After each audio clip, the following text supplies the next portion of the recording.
Bab 366. Impian setiap pria. Sekembalinya dari perdebatan panjang dan sengit tentang legalisasi poligami, Berengar merasa sangat bersemangat. Ia baru saja terlibat dalam diskusi yang intens, di mana Berengar terpaksa mengemukakan argumen yang kuat, preseden agama, sejarah, dan budaya, serta karismanya untuk meyakinkan Reichstag agar menyetujui tuntutannya.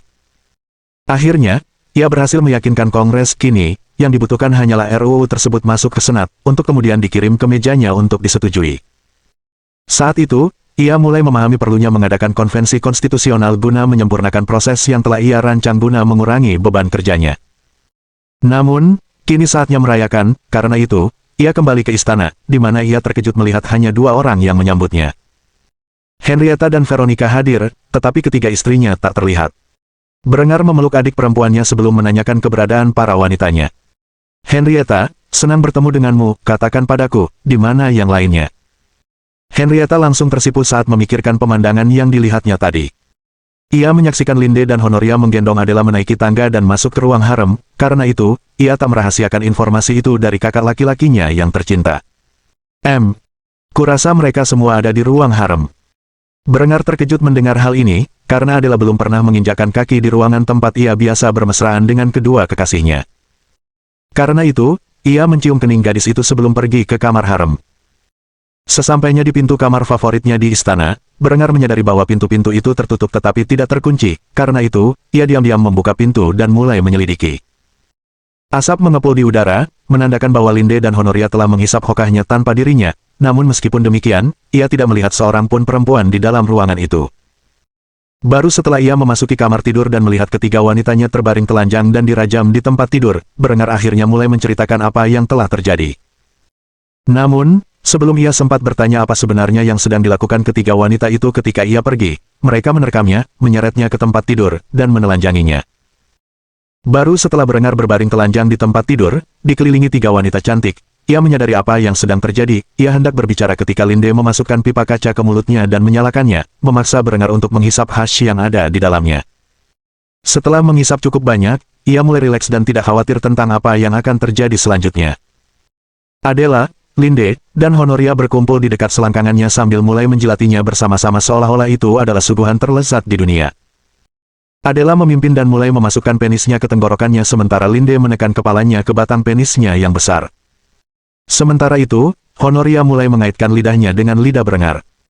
Ia tidak tahu bagaimana atau mengapa ini terjadi, tetapi ia senang itu terjadi. Setelah Adela mulai tersedak batang besar di mulutnya, Linde mengambil alih dan memasukkannya ke tenggorokan hingga mencapai pangkal penis Berengar.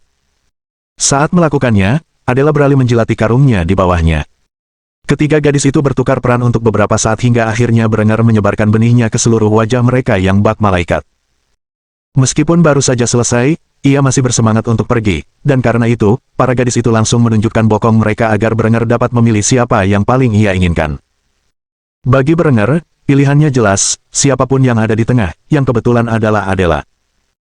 Maka, dengan penuh semangat ia memasukkan batangnya ke bibir bawah Linde dan mulai menggesekkan pinggulnya ke pinggul Linde. Sambil melakukannya, ia menggunakan kedua tangannya untuk menggoda bagian dalam tubuh Linde. Sambil melakukan itu, kedua gadis itu mulai menjilati sperma dari wajah masing-masing. Setelah bersih, mereka mulai berciuman. Berengar menariknya keluar sebelum mendorong batangnya ke dalam Linde, yang membuatnya mengerang nikmat. Seperti biasa, Berengar bersikap lebih kasar terhadap Linde, seraya ia berulang kali menusukkan tenaganya ke dalam lubang Linde. Ia mencengkram leher Linde dengan kuat menggunakan satu tangan dan menarik wajahnya ke bibirnya, di mana ia mulai menciumnya dengan penuh gairah. Honoria menarik Adela ke atas tubuhnya saat itu terjadi, di mana mereka mulai saling mengunci kaki dan menggesekkan celah mereka. Berengar memperhatikan pemandangan itu sambil terus bermain dengan Linde untuk beberapa saat. Tak lama kemudian, ia merasa dirinya hampir mencapai garis finish, dan karena itu, ia melepaskan diri dari Linde sebelum menarik Honoria dari istrinya, di mana ia segera memasukkan batangnya yang besar ke dalam tubuh Linde. Ia terus mendorong pinggulnya ke pinggul Honoria sementara Adela duduk di wajah Honoria, memaksanya menjilati celahnya. Adela sendiri mengulurkan tangan ke arah Linde, yang berbaring di depannya, dan mulai melahapnya. Kelompok itu terus seperti ini selama beberapa waktu hingga Berengar mencapai klimaks di kedalaman rahim Honoria. Setelah beberapa minggu terakhir berhubungan seks dengan istrinya, Berengar yakin bahwa jika Adela belum hamil, berarti ia mandul, yang berarti kini giliran Honoria untuk mengandung anaknya. Karena itu, ia memilih Honoria sebagai yang terakhir. Jika ia bermain dengan benar, ia mungkin bisa menghamili ketiga putrinya sekaligus. Setelah Berengar meninggalkan Honoria, dia memandangi ketiga putrinya yang nafsunya tampak sama dengan nafsunya. Karena itu, dia tidak dapat menahan diri untuk bertanya apa sebenarnya yang menyebabkan mereka berada dalam keadaan seperti itu. Apa yang terjadi pada kalian semua selama aku pergi? Kalian seperti sedang birahi, dan Adela ada di sini bersama kita. Saat itu, Berengar melihat sebuah botol besar di sudut ruangan kosong. Botol itu 3/4-nya kosong berisi cairan bening yang diduga Berengar semacam narkoba. Tak mau kalah dari para gadis dalam adu ketahanan, ia segera menghabiskan isi botol itu, dan langsung merasakan panas yang hebat di penisnya, mendorong hasrat naluriahnya untuk berkembang biak. Karena itu, ia meraih Linde, yang sedang terkikik, dan menekan wajahnya ke batang penisnya, memaksanya untuk mengisapnya. Sambil melakukannya, ia mulai berteriak padanya. Oh, dasar jalan sialan, kau berhasil melakukannya sekarang. Akhirnya aku tahu apa yang terjadi. Setelah Berengar berkata, Linde melepaskan mulutnya dari batang penisnya dengan tatapan penuh nafsu saat dia mengakui kejahatannya. Saya telah mencampur minuman kita, hukumlah saya, Tuan. Mendengar ini, Berengar kembali menusukkan tongkatnya ke tenggorokan Linde sambil memukulnya dengan keras, meninggalkan bekas telapak tangan merah di setiap tamparan di pipi. Adela langsung merangkak menghampiri Berengar dan mulai menciumnya sambil menghukum Linde. Baru setelah riasan Linde luntur karena air mata dan ludah yang menumpuk di wajahnya, Berengar melepaskan cengkeramannya di atas kepala Linde. Setelah melakukannya, ia membalikkan badannya dan membawanya dari belakang, tempat Adela dan Honoria terhubung dalam posisi yang sama dengan Honoria beberapa saat sebelumnya. Tak lama kemudian, Berengar menghujam ke dalam Linde dengan sekuat tenaga yang bisa dihasilkan pinggulnya. Setelah melakukannya selama beberapa menit, ia melepaskan sisi tubuhnya jauh di dalam rahim Linde, persis seperti yang telah ia lakukan pada Honoria beberapa waktu sebelumnya. Setelah melalui semua ini, Berengar masih belum selesai, karena obatnya masih ada dalam tubuhnya, ia terus menghamili ketiga istrinya sepanjang malam. Baru setelah fajar menyingsing dan kelompok itu dipenuhi cairan tubuh, Berengar menyadari konsekuensi jangka panjang dari hubungan poligami. Jika seperti ini setiap malamnya, ia yakin ia tidak akan hidup lebih dari 30 tahun, lagi pula, dengan aktivitas yang begitu berat, jantungnya takkan mampu bertahan. Setelah memikirkan hal ini, ia bangkit dari tempat tidur dan menatap kekacauan yang telah ia dan gadis-gadisnya ciptakan. Pada saat-saat seperti inilah ia senang karena ia memiliki pembantu untuk membersihkan tempat tinggalnya, sementara apa yang telah ia lakukan pada malam sebelumnya adalah impian setiap orang, akibatnya memang merupakan mimpi buruk setiap orang. Berengar segera meninggalkan kamar tidur dan masuk ke kamar mandi, tempat ia berbincang serius dengan dirinya sendiri. Setelah kejadian semalam, kemungkinan ketiga putrinya hamil sangat tinggi, sehingga ia memutuskan lebih baik menikahkan Linde dan Honoria sebelum hal itu terlihat. Dengan demikian, tampaknya Berengar akan memiliki beberapa rencana untuk beberapa minggu ke depan. Ia yakin akan menikahi Linde di Katedral Agung Kustein, sedangkan untuk Honoria, mungkin lebih baik melangsungkan pernikahan di Hagia Sophia karena pernikahan tersebut bersifat matrilineal. Sementara putri-putri Berengar tidur, sang raja muda sibuk mempersiapkan rencana pernikahan yang akan datang dalam benaknya. Pekerjaan seorang raja tak pernah selesai, apalagi yang seambisius Berengar. Bab 367. Pagi setelahnya. Setelah mandi setelah semalaman bercinta yang intens dengan para pengantinnya, Berengar kembali ke rutinitas olahraganya yang biasa, yang ia gunakan untuk mempertahankan bentuk tubuhnya yang kekar namun ramping. Baru setelah selesai, ia kembali ke kamar mandi untuk membersihkan diri dari keringat dan kotoran yang menumpuk selama latihannya. Setelah mandi 2 kali dalam satu pagi, Berengar mengunjungi ruang makannya, di mana ia melihat ketiga istrinya menunggunya bersama anggota keluarganya yang lain. Tidak seperti yang Berengar bayangkan, suasananya sama sekali tidak canggung, malah, ketiga putrinya tampak relatif ramah. Sedemikian rupa sehingga hal itu menakutkan bagi Berengar, yang terbiasa bersikap hati-hati agar tidak terjadi pertengkaran. Adela tersenyum sambil menyeruput kopinya, seperti biasa, rambutnya diikat kuintil, membuatnya tampak imut. Ia tersenyum sambil mengobrol santai dengan Linde dan Honoria. Henrietta menyaksikan kejadian itu dengan ekspresi yang sama gugupnya dengan yang ditunjukkan Berengar di wajahnya. Dalam benak kedua saudara kandung itu, ada yang tidak beres. Belum pernah mereka melihat ketiga perempuan itu begitu akur. Saat Berengar duduk di tempatnya, ketiga wanitanya memojokkannya dan menciumnya satu persatu sebelum kembali duduk di tempat masing-masing. Ini adalah sesuatu yang tak pernah diduga Berengar. Biasanya, saat salah satu wanita menunjukkan kasih sayang, dua wanita lainnya akan langsung cemberut atau mengamuk. Akhirnya, Henrietta tak kuasa menahan diri dan langsung bertanya kepada Berengar tentang perubahan perilaku ketiganya. Apa sebenarnya yang terjadi di antara kalian berempat tadi malam? Begitu gadis muda itu mengatakan hal itu, Berengar mulai tersedak kopinya, itu bukan sesuatu yang ingin ia ungkapkan kepada seorang gadis berusia 14 tahun. Karena itu, ia tetap diam mengenai hal itu sampai Linde berbicara dengan nada menggoda. Kami hanya menikmati kebersamaan satu sama lain, kamu terlalu muda untuk mengerti. Terlepas dari kata-kata Linde, Henrietta langsung mengerti apa yang terjadi antara Berengar dan para wanitanya, membuatnya langsung tersipu malu. Sementara itu, Berengar terus menyesap kopinya dalam diam. Ini bukan ranjau darat yang ingin ia injak. Akhirnya, makanan tiba, dan Berengar mulai melahap sarapannya sambil mengamati keluarganya berinteraksi dengan cara yang tidak biasa. Rasanya seolah ia telah memasuki zona senja, ia takjub betapa satu malam seks berkelompok telah mengubah drastis pandangan anak-anak perempuannya terhadap dinamika keluarga. Namun, betapapun tercerahkannya perasaan mereka saat bersama, persaingan antar perempuan adalah naluri, dan tak lama kemudian hal semacam itu muncul. Dalam upaya menegaskan dominasinya atas kedua perempuan lainnya, Adela naik ke pangkuan Berengar dan mulai menyuapi telur orak-ariknya. Buka lebar-lebar, sayang. Meskipun Berengar merasa ingin menolak permintaan tersebut, akhirnya ia menyerah, lebih baik tidak merusak momen Adela, dan karena itu, ia mengunyah telur orak-ariknya dari sendok yang disediakan Adela. Menanggapi tindakan Adela, Linde menghampirinya dan memberinya segelas susu. Ia pun mengikuti arahan Adela dan membisikkan sesuatu yang sugestif di telinganya. Apakah Tuan menginginkan sedikit susu ibu? Entah susu di gelas itu susu sapi atau susu Linde, Berengar tidak tahu jawabannya. Namun, melihat tatapan Linde yang menakutkan, ia segera menyesapnya untuk menelan telur-telur itu. Karena itu, ia mulai bergantian antara telur yang disuapi Adela dan segelas susu yang diberikan Linde kepadanya.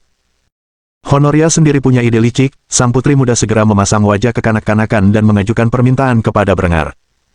Ayah, beri aku makan. Begitu ia mengatakan ini, mata semua orang di meja terbelalak lebar. Namun, wajah memelasnya terlalu manis untuk diabaikan Berengar, karena itu, ia mengambil sesendok makanannya dan memasukkannya ke dalam mulut sang putri Bizantium, yang langsung tersenyum bahagia. Meskipun gadis-gadis itu bersikap lebih ramah satu sama lain, persaingan mereka tetap sengit seperti sebelumnya. Suasana persaingan itu mereda hingga menjadi ramah, alih-alih bermusuhan. Bagaimanapun, Berengar mulai menikmati perlakuan bak raja yang diterimanya dari ketiga wanita cantiknya. Sementara itu, Hans menyaksikan pengalaman menyenangkan Berengar dengan senyum di wajahnya, sungguh baik bagi ayahnya untuk mendapatkan perhatian penuh kasih sayang dari ibunya. Tanpa disadari, ungkapan kasih sayang di depan umum ini mulai membentuk gambaran di benak Hans tentang bagaimana seharusnya kehidupan cinta seorang pria dan akan sangat memengaruhi kehidupan romantisnya ketika ia dewasa nanti. Tentu saja, Berengar sama sekali tidak menyangka bahwa momen ini akan menginspirasi Hans untuk menjadi playboy yang bahkan lebih hebat daripada saat ia menginjak usia remaja. Setelah menghabiskan sarapannya, gadis-gadis itu terus menghujani Berengar dengan perhatian. Akhirnya, Berengar mulai merasa tercekik dan menemukan kesempatan untuk melarikan diri, lalu ia lari ke ruang kerjanya, sambil menutup pintu di belakangnya. Ia langsung mendesah sambil duduk di kursi kulitnya, lalu mengeluarkan sebotol whisky yang ia sembunyikan di dalam meja dan menuangkannya dengan dua jari. Sambil meneguk minuman beralkohol itu, ia mulai bergumam pelan. Gadis-gadis ini akan menjadi penyebab kematianku. Setelah mengatakan ini, ia mengeluarkan sebuah map dari atas meja kerjanya dan memeriksa isinya. Isinya adalah laporan status uji lapangan senapan breechloader berulir baru, beberapa masalah muncul selama pengujian, yang segera diperbaiki oleh Ludwig dan tim insinyurnya yang hebat. Setelah masalah ini teratasi, senjata-senjata tersebut dikirim kembali ke fasilitas pengujian, tempat mereka melanjutkan uji coba. Sejauh ini, hampir 10.000 peluru telah ditembakkan melalui senjata-senjata tersebut dalam berbagai kondisi, dan laporan tersebut menyimpulkan bahwa senjata-senjata tersebut siap untuk disetujui. Yang dibutuhkan hanyalah tanda tangan Berengar. Karena itu, ia segera menandatangani dokumen tersebut dan meletakkannya di atas tumpukan map yang nantinya akan dibawa oleh seorang pelayan ke berbagai departemen yang diperlukan untuk menyelesaikan prosesnya. Tak lama kemudian, Berengar akan mengganti meriam laras halusnya yang sudah tua dengan meriam laras sungsang berulir. Karena itu, ia bersandar di kursinya dan merenungkan apa yang harus ia lakukan dengan meriam-meriam tua itu. Segera ia mengeluarkan selembar kertas lagi dan mulai menyusun dokumen baru. Dokumen ini menyetujui perbaikan meriam-meriam yang telah diganti dan penjualannya kepada sekutu Austria setelah semua artileri barunya akan membuat meriam 12 pon benar-benar usang di medan perang. Sedangkan sisa meriam semut bore akan diberikan kepada pasukan cadangan. Sambil merenungkan situasi global saat ini, menjadi sangat jelas bahwa musuh-musuhnya akan mampu mereplikasi senapan matchlock dalam hitungan tahun, bahkan mungkin membuat varian senapan musket mereka sendiri. Berbeda dengan mekanisme flintlock yang membutuhkan baja pegas agar pelatuknya berfungsi, desain senapan matchlock sebelumnya tidak memerlukan metalurgi secanggih itu.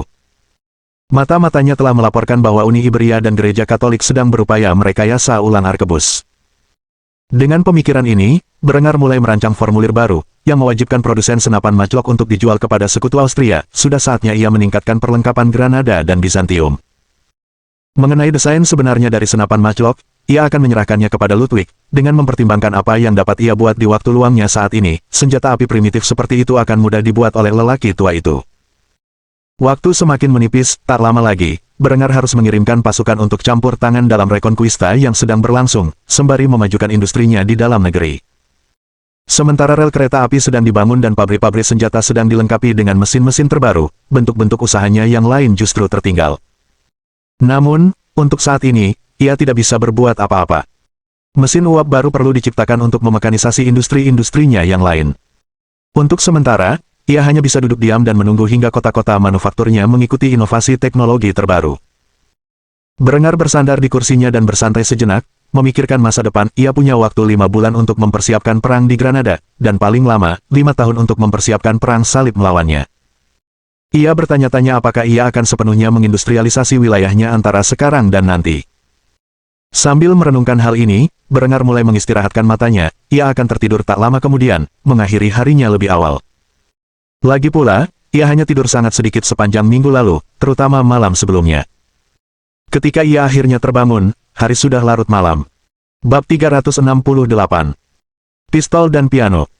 Setelah Berengar berhasil menciptakan peluru logam, tugas pertamanya adalah memproduksi senjata samping untuk digunakan oleh kavaleri, perwira, dan personel eselon belakang.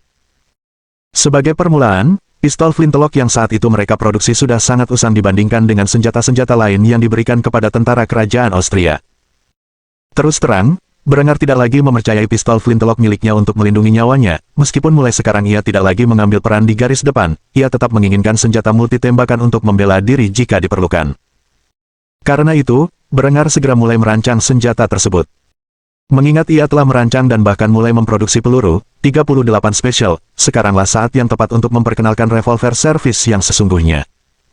Sebenarnya, revolver yang dimaksud Berengar adalah revolver yang pernah dibelinya di kehidupan sebelumnya.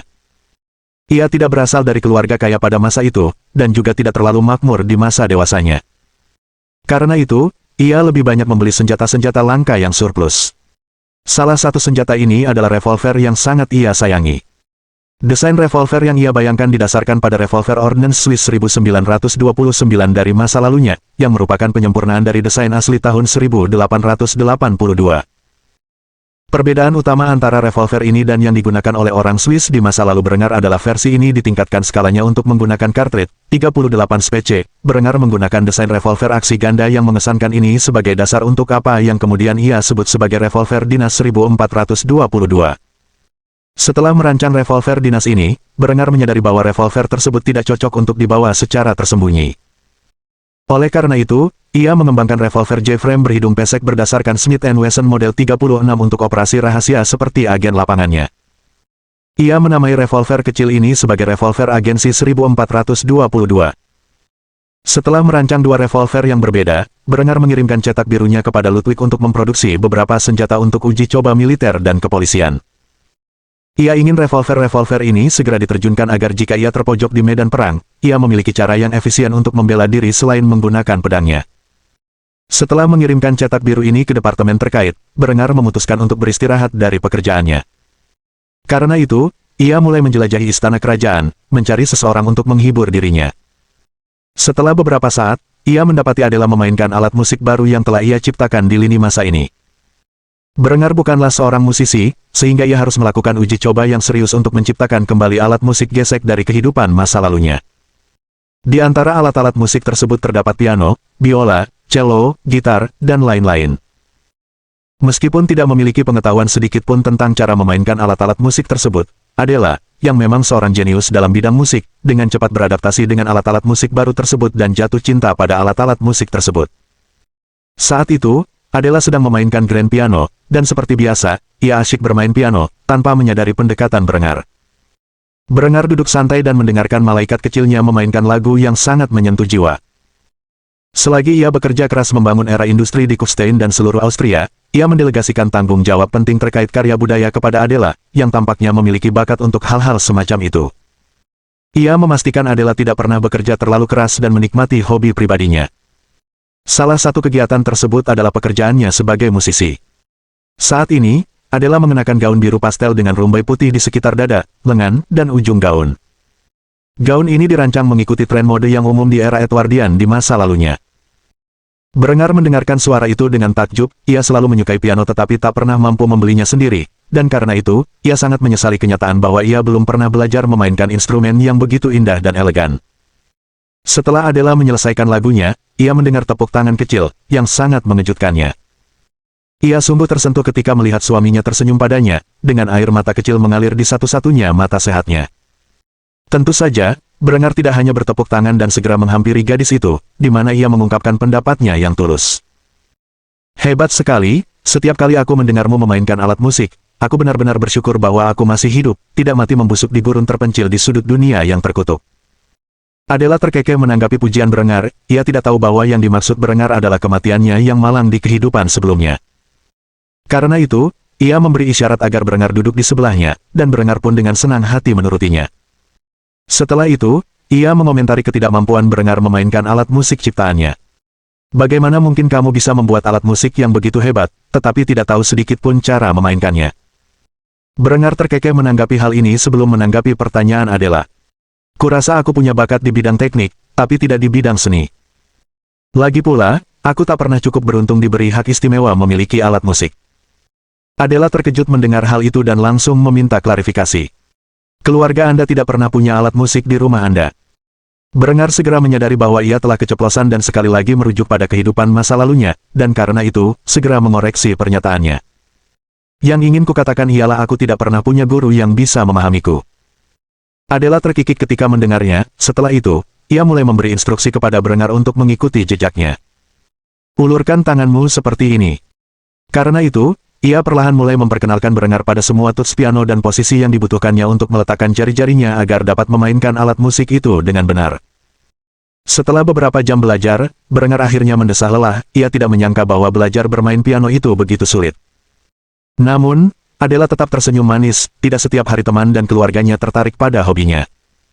Berengar telah menghabiskan banyak uang untuk mengembangkan seni dan bahkan menggunakan otaknya yang luar biasa untuk menciptakan alat musik baru untuk dimainkan Adela. Kini ia meluangkan waktu dari jadwalnya yang padat untuk duduk bersamanya dan belajar bermain piano. Pikiran itu saja membuat jantungnya berdebar kencang, karena itu, ia memeluk Berengar dan menyandarkan kepalanya di bahunya sementara ia terus melanjutkan pelajaran. Berengar menyadari hal ini tetapi menolak merusak momen itu dengan komentar sinis, dan karena itu ia terus bermain piano dengan cara yang salah hingga tangannya terlalu lelah untuk melanjutkan. Setelah melakukannya, Adela mengangkat kepalanya dari bahunya dan mencium bibirnya, sambil menjilati bibir Adela. Baru setelah Henrietta menyela di ambang pintu, mereka berhenti menunjukkan kemesraan mereka. Henrietta menatap mereka dengan ekspresi tabah sambil mengumumkan kehadirannya dengan mengetuk pintu yang terbuka. Kini, melihat kakaknya bermesraan dengan salah satu kekasihnya sudah menjadi hal yang biasa baginya. Tentu saja, saat ia mengetuk dan mengganggu sesi singkat mereka, Adela langsung memerah karena malu.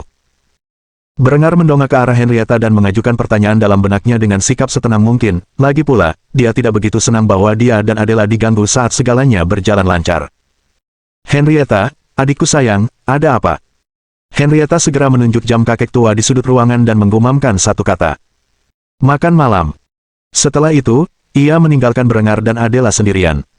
Mereka pun bangkit dan bersikap seolah-olah tidak terjadi apa-apa di antara mereka berdua.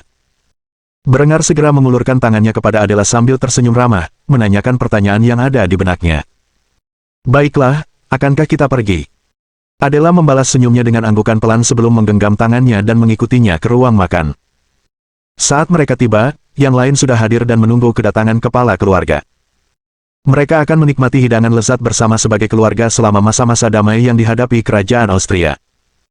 Tak lama kemudian, perang akan meletus lagi, dan Berengar berniat menikmati setiap momen ketenangan yang bisa ia dapatkan. Bab 369. Reformasi pendidikan lebih lanjut. Beberapa minggu telah berlalu sejak Berengar melegalkan poligami di kerajaan Austria. Legalisasi poligami ini sangat mengejutkan rakyat Austria, dan banyak kaum tradisionalis menentang keras gagasan tersebut. Oleh karena itu, mereka berkumpul di jalan-jalan untuk menyampaikan keluhan mereka kepada kerajaan. Namun, protes damai ini dengan cepat dipadamkan, meskipun Brenger bisa saja menggunakan kekuatan yang luar biasa untuk membungkam suara-suara pembangkang, ia memutuskan untuk menggunakan metode yang lebih halus.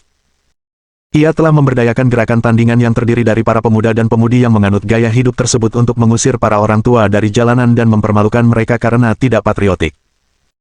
Semboyan yang digunakan dalam propaganda untuk memaksakan kehendak Brenger di benak masyarakat diambil langsung dari Alkitab dan menjadi slogan pasangan muda yang menerima hukum baru ini. Seiring waktu, slogan tersebut digabungkan dengan slogan lain yang semakin populer di kalangan poligami. Bumi ini milik rakyat Jerman. Berbuahlah dan berkembang biaklah. Pertumbuhan penduduk Austria sejak Brenger pertama kali mengambil alih kendali sebagai adipati telah meningkat pesat. Dengan kombinasi pertanian mekanis, sistem 4 ladang, dan pupuk canggih, lebih banyak makanan diproduksi daripada sebelumnya. Hal ini memungkinkan rakyat jelata untuk memenuhi kebutuhan banyak anak. Dikombinasikan dengan reformasi medis dan insentif fertilitas yang digulirkan pemerintah, angka kematian bayi mencapai titik terendah sepanjang masa. Akibatnya, terjadi ledakan kelahiran bayi di Austria yang belum pernah terjadi sebelumnya. Setelah semua ini, Brenger telah melegalkan poligami dan menggunakan bentuk propaganda takdir nyata untuk mendorong rakyat Austria agar memiliki rasa nasionalisme yang tinggi, sampai pada titik di mana dianggap sebagai kewajiban patriotik bagi seorang pria untuk memiliki banyak istri dan menciptakan banyak anak Jerman di antara mereka. Dengan reformasi ini, Brenger menyadari bahwa hanya masalah waktu sebelum ia kehabisan guru untuk menyediakan pendidikan bagi generasi baru anak-anak Austria ini. Dengan pemikiran ini, ia mulai mengesahkan reformasi signifikan terhadap Departemen Pendidikan Austria. Brenger telah merevisi Departemen Pendidikan Federalnya untuk menyediakan kurikulum terpadu di seluruh wilayah kekuasaannya dan merekrut guru baru dengan gaji yang menarik. Setelah sekitar 3 tahun pendidikan umum di Austria, banyak masyarakat umum telah menjadi melek huruf dan mampu melakukan aritmatika dasar. Brenger bermaksud untuk mengajar penduduk terpelajar ini lebih lanjut agar menjadi guru bagi generasi berikutnya. Brenger telah mulai memodifikasi 3 jenjang pendidikan bagi kaum muda di Austria. Dimulai dari sekolah dasar, anak-anak ini akan belajar bahasa Jerman dasar, matematika, sains, sejarah, dan tanggung jawab sosial. Ketika mereka memasuki sekolah menengah pertama, anak laki-laki dan perempuan akan dipisahkan ke dalam kelas-kelas terpisah. Anak laki-laki akan memulai kursus pelatihan fisik dan militer sebagai kelas tambahan yang secara longgar didasarkan pada program JROTC Amerika dari kehidupan masa lalu Brenger. Sedangkan untuk anak perempuan, mereka akan memulai sesuatu yang mirip dengan ekonomi rumah tangga, di mana mereka akan belajar menjadi istri dan ibu yang baik.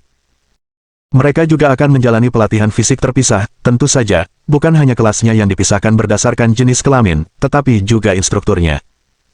Di SMA, mata pelajaran yang sudah ada akan diperluas. Matematika akan dibagi menjadi aljabar, geometri, trigonometri, dan kalkulus. Sementara itu, sains akan dibagi menjadi biologi, kimia, dan fisika. Untuk putra, mereka akan memulai 2 kelas tambahan. Kualifikasi senjata api dan kombatives. Sistem pertarungan tangan kosong ini didasarkan pada program kombatives AS yang dipelajari Brenger selama masa tugasnya di militer di kehidupan sebelumnya. Putra juga dapat memilih beberapa mata pelajaran pilihan, seperti kelas logam, bengkel kayu, pertukangan batu, yang memberikan keterampilan dasar bagi generasi pekerja Austria berikutnya. Anak-anak perempuan akan melanjutkan studi ekonomi rumah tangga dan akan memiliki pilihan mata pelajaran khusus seperti memasak, menjahit, dan keterampilan lain yang diperlukan untuk menjadi ibu rumah tangga yang baik. Lagi pula, Brenger tidak bermaksud agar perempuan bekerja kecuali mereka dipaksa untuk memenuhi kebutuhan mereka sendiri. Selain itu, Brenger telah memutuskan bahwa sudah saatnya mendirikan sebuah universitas, oleh karena itu, ia menyisihkan sebagian anggaran untuk mendirikan 3 universitas baru. Salah satunya adalah Akademi Militer Kerajaan Austria, tempat para pemuda yang telah lulus dari pendidikan dasar dengan nilai luar biasa dapat melanjutkan pendidikan tinggi yang didanai penuh dengan syarat mereka akan bertugas di Angkatan Darat Kerajaan Austria minimal selama 8 tahun. Akademi Militer Kerajaan bisa dibilang merupakan West Point versi Brenger, dan terutama dimodelkan berdasarkan universitas tempat ia lulus di kehidupan sebelumnya. Lokasinya akan berada di kota Wina. Setelah lulus dari Akademi Militer Kerajaan, seseorang akan otomatis mendapatkan pangkat Letnan II dan menjadi perwira di Angkatan Darat Kerajaan Austria. Universitas kedua adalah Akademi Angkatan Laut Kerajaan Austria, pada dasarnya sama dengan Akademi Militer Kerajaan Austria, hanya saja dirancang khusus untuk perwira Angkatan Laut. Universitas ini akan berlokasi di Malta, tempat sebuah pangkalan Angkatan Laut sedang dibangun. Setelah merebut Malta sebagai bagian dari kemenangannya dalam Perang Kemerdekaan Austria, Berengar mulai membangun koloni angkatan laut raksasa di pulau kecil tersebut. Dengan akademi militer ini, siapapun yang dianugerahi Ordo Santo George berhak mengizinkan anak-anak mereka untuk kuliah di salah satu universitas. Hal ini merupakan salah satu keuntungan dianugerahi penghargaan militer tertinggi di Austria. Universitas ketiga tak lain adalah Universitas Kufstein, sebuah universitas negeri tempat para elit akademisi sipil menempuh pendidikan tinggi. Tidak peduli apapun kelas sosial seseorang di universitas ini, selama seseorang meraih nilai yang cukup tinggi, mereka diizinkan masuk ke aula-aula megahnya, di mana mereka akan mendapatkan salah satu pendidikan terbaik di negeri ini.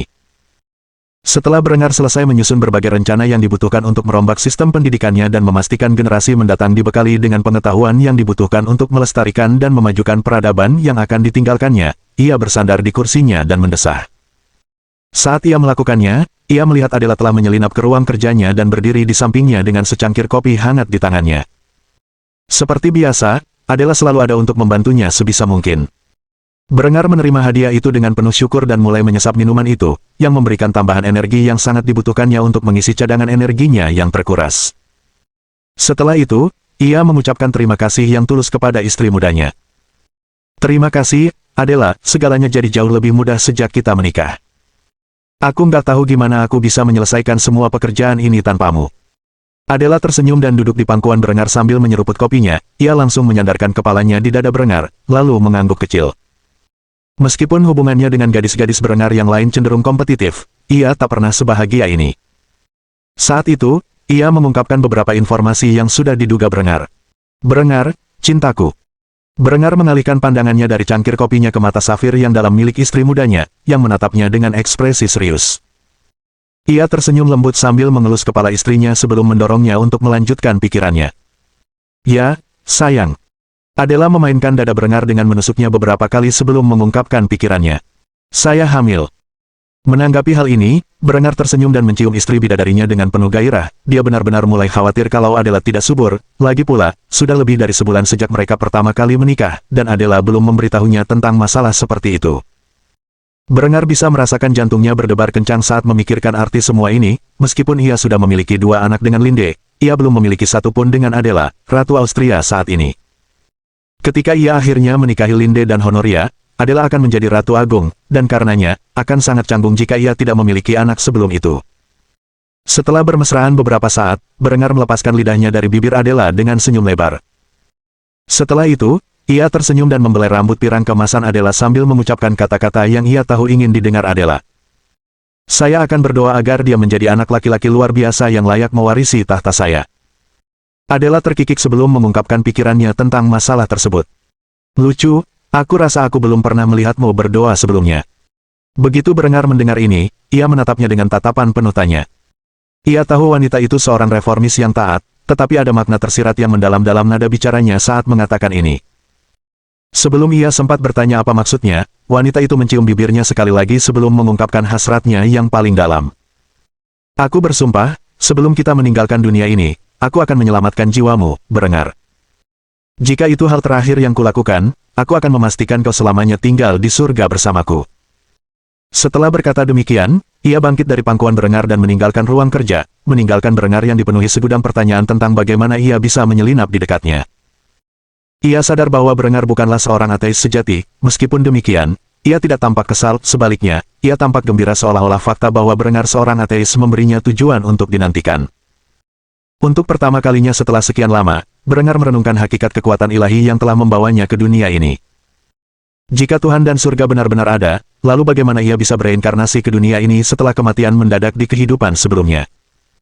Mengapa makhluk suci dan benar seperti Tuhan memberi manusia berdosa seperti dirinya kesempatan kedua untuk hidup di dunia di mana pengetahuan dan keahliannya dapat membawanya menjadi seorang tiran? Akhirnya Berengar tak dapat mencapai kesimpulan, karena manusia mana yang bisa memahami pikiran makhluk ilahi. Karena itu, ia mendesah berat sebelum senyum sinis tersungging di bibirnya. Sambil bergumam, ia menggumamkan sesuatu dengan suara yang begitu pelan hingga hanya ia sendiri yang bisa mendengarnya. Semoga berhasil. Bab 370. Kehamilan 3 kali lipat. Setelah menyelesaikan reformasi pendidikannya, Berengar meninggalkan ruang kerjanya, dan langsung bertemu Linde dan Honoria, yang keduanya berdiri di luar pintunya. Tampaknya mereka kesulitan menemukan keberanian untuk berbicara karena kedua perempuan itu tidak mau membalas tatapannya. Penasaran dengan masalah ini, Berengar memutuskan untuk mencairkan suasana dengan bercanda. Biar aku tebak, kalian berdua sedang hamil. Mendengar Berengar dengan terang-terangan mengatakan apa yang ingin mereka bicarakan membuat Linde dan Honoria terkejut, mereka pun bergegas menghampiri Berengar dan menangkapnya, mencari jawaban bagaimana dia bisa tahu hal seperti itu. Bagaimana kamu tahu? Berengar, yang benar-benar terkejut melihat leluconnya akurat, segera meminta klarifikasi tentang masalah tersebut. Ia sungguh tidak percaya Adela, Linde, dan Honoria akan mengetahui bahwa mereka hamil di hari yang sama. Karena itu, ia mencemooh klaim gadis itu sebelum mengutarakan isi hatinya. Kamu tidak bisa serius. Kedua perempuan muda itu saling berpandangan sebelum mengangguk diam-diam ke arah Berengar. Binar di mata mereka mengisyaratkan bahwa mereka sedang menilai reaksinya dengan serius. Melihat mereka serius, ekspresi Berengar meredup. Meskipun ia menyadari betapa menyenangkannya ia bersama ketiga perempuan itu, ia sungguh tidak menyangka akan ada skenario di mana ketiganya hamil di saat yang bersamaan. Dilihat dari waktunya, Adela mungkin beberapa minggu lebih maju daripada gadis-gadis lain dan entah baru mengetahuinya atau masih berusaha keras untuk membicarakannya dengannya sampai hari ini. Berengar sulit mempercayai bahwa ia telah kehabisan tenaga selama beberapa minggu sebelum malam pertama yang ia habiskan bersama mereka bertiga. Namun, kenyataannya, ketiga wanitanya sedang hamil, yang berarti hidupnya akan menjadi jauh lebih menarik, maksudnya, menyedihkan. Ia hanya bisa membayangkan kesulitan yang akan dihadapinya jika hidup bersama tiga wanita hamil, yang semuanya akan melahirkan keturunannya. Meskipun Berengar merasakan sakit kepala yang membayanginya, ia tak membiarkan raut muramnya terpancar di wajahnya, sebaliknya, ia mengungkapkan kegembiraan yang luar biasa kepada kedua gadis yang akan segera menjadi ibu. Karena itu, ia meraih kedua gadis itu dan menarik mereka ke dalam pelukannya, lalu mencium mereka satu persatu dengan ekspresi gembira di wajahnya. Ia berbicara dengan percaya diri, sementara diam-diam meratapi 9 bulan terakhir dalam hidupnya. Itu luar biasa. Meskipun Honoria mempercayai kepalsuan kekasihnya, Linde jauh lebih cerdik dan langsung menangkap beberapa isyarat kecil yang ditinggalkan kekasihnya saat ia berakting. Karena itu, ia segera melepaskan ciumannya dan menanyai kekasihnya dengan nada tegas. Kamu nggak senang, iya? Ini anak ketiga kita, entah kenapa, kamu kelihatan kurang tulus daripada waktu aku bilang aku hamil Hans dan Helga. Baru sekarang Honoria menyadari bahwa Berengar berpura-pura gembira, dan karena itu, ia langsung cemberut. Berengar telah ketahuan, dan karena itu, ia dengan hati-hati menavigasi ladang ranjau yang merupakan emosi para gadis. Saya gembira, sungguh, saya senang kami akan dapat menambah jumlah anggota keluarga kami, hanya saja saya khawatir, itu saja. Ketika Berengar berkata demikian, Linde dan Honoria saling berpandangan dengan bingung sebelum meminta klarifikasi atas apa yang baru saja dikatakannya. Khawatir tentang apa? Ketika Berengar mendengar kedua gadis itu sekali lagi berbicara serempak, ekspresi gembiranya runtuh, dan ekspresi sedih memenuhi wajah tampannya. Aku akan jujur padamu. Adela juga sudah memberitahuku kalau dia hamil, jadi aku khawatir sesuatu akan terjadi pada kalian, dan aku akan ditinggal sendirian di dunia ini mengurus anak-anak kita. Sejujurnya, Berengar yakin tidak akan terjadi hal buruk pada istri-istrinya atau anak-anak yang mereka kandung. Sebaliknya, ia lebih khawatir akan neraka yang akan menimpa hidupnya, bagaimanapun, ia tidak mungkin mengakuinya, atau gadis-gadis itu akan menamparnya. Karena itu, ia memilih pendekatan yang lebih aman untuk menjelaskan ketidaksenangannya. Untungnya, Linde dan Honoria langsung mempercayai hal ini dan memeluknya. Kedua gadis itu menghibur kekasih mereka, meyakinkannya bahwa tidak ada yang perlu dikhawatirkan. Jangan khawatir, tidak akan terjadi hal buruk pada anak-anak atau kita. Linde, yang telah melalui 2 persalinan yang sehat, tahu bahwa ia akan baik-baik saja, karena untuk kedua anak perempuan lainnya, ia diam-diam berdoa untuk keselamatan mereka. Meskipun ia bukan wanita yang sangat religius, ia akan berdoa di saat-saat ragu atau takut, terutama untuk orang-orang yang ia sayangi. Adapun Berengar, ia menaruh keyakinannya pada dirinya sendiri dan reformasi medisnya. Meskipun hal itu masih jauh dari efisiensi abad ke-21, efektivitas para dokter di wilayahnya meningkat setiap harinya, karena orang-orang seperti Ewell melanjutkan penelitian mereka di bidang kedokteran. Saat itu, operasi kecil mulai menjadi hal yang umum, dan golongan darah telah diteliti secara menyeluruh, yang menghasilkan transfusi darah. Teori kuman sendiri sebagian besar diterima oleh para ilmuwan dan dokter Austria berkat upaya Departemen Kimia Berengar. Ilmu kedokteran Austria sudah jauh melampaui apapun yang ada di dunia abad pertengahan ini.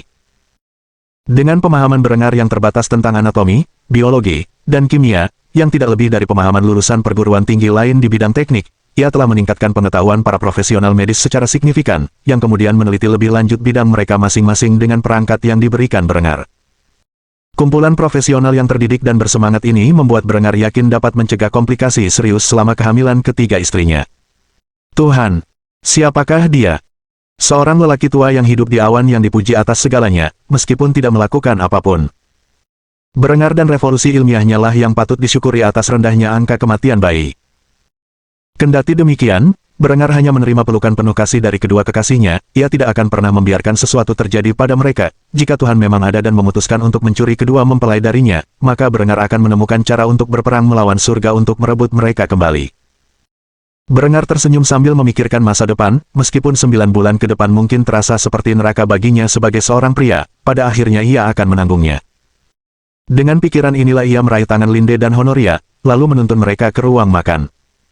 Waktu makan malam telah tiba, dan Berengar berniat untuk makan sepuasnya. Tak lama kemudian, Berengar tiba di ruang makan, dan duduk di samping istrinya.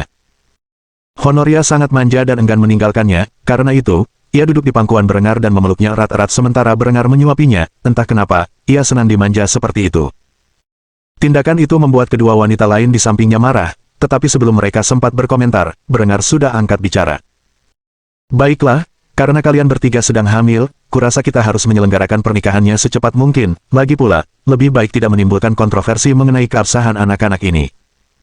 Ketika Berengar mengatakan ini, Henrietta menjatuhkan sendoknya dari mulut, yang mendarat di piring porselennya, menimbulkan suara berdenting yang keras. Meskipun ia tahu apa yang dilakukan Berengar dan para wanitanya di waktu luang mereka, ia takjub bahwa Berengar berhasil menghamili mereka bertiga sekaligus. Di sisi lain, Adela menatap kedua perempuan muda lainnya dengan kaget, ia tak percaya mereka juga sedang bersama anak-anak. Karena itu, ia mulai cemberut, yang tak luput dari perhatian Berengar yang terlatih. Tentu saja, ia tersenyum canggung melihat seluruh situasi itu sambil berpikir dalam hati. Ibu, ayah, kalau kalian melihatku dari atas, aku tidak akan berbohong, kurasa aku telah menggigit lebih dari yang dapat kukunyah. Berengar merujuk pada orang tuanya di kehidupan lampau, dia tidak tahu bagaimana transmigrasi bekerja, atau apakah ada surga, tetapi pada saat-saat seperti inilah dia suka berpikir bahwa orang tuanya, yang telah menyerahkan segalanya untuk menafkahinya, dapat melihat di mana dia berada sekarang. Akankah mereka senang memiliki banyak cucu, atau akankah mereka menegurnya karena menjadi playboy yang nakal? Berengar sudah tahu jawaban atas pertanyaan itu di dalam hatinya. Ibunya pasti akan menegurnya atas perilakunya, tetapi ia pasti akan menyayangi cucu-cucu dan istri-istrinya. Di saat yang sama, ayahnya akan memberinya tos sambil berbagi minuman dan cerutu dengannya. Demikianlah Berengar menatap keluarga barunya dengan penuh kasih sayang sembari meneguk bir dan menyantap makanannya. Ia merenungkan semua pilihan hidupnya, baik di masa lalu maupun di masa kini. Tak diragukan lagi, hidupnya di dunia abad pertengahan ini jauh lebih baik daripada saat-saat pertamanya. Mohon dukungan dari Om ante-ante sekalian, buat subscribe atau sharekan novel Mimin ke Facebook kalian, agar channel Mimin bisa terus berkembang. Dengan begitu, Mimin bisa lebih semangat untuk up novel seru lain ke depannya. Buat teman-teman yang sudah subscribe dan sharekan novel Mimin, Mimin ucapkan terima kasih sebanyak-banyaknya. Sekiranya teman-teman menghadapi masalah video diputar dalam bahasa Inggris, coba tukar kepada bahasa Indonesia original melalui cara ini. Semasa mendengarkan, pencet tombol setting di atas kanan video, pilih audio track dan tukar bahasa.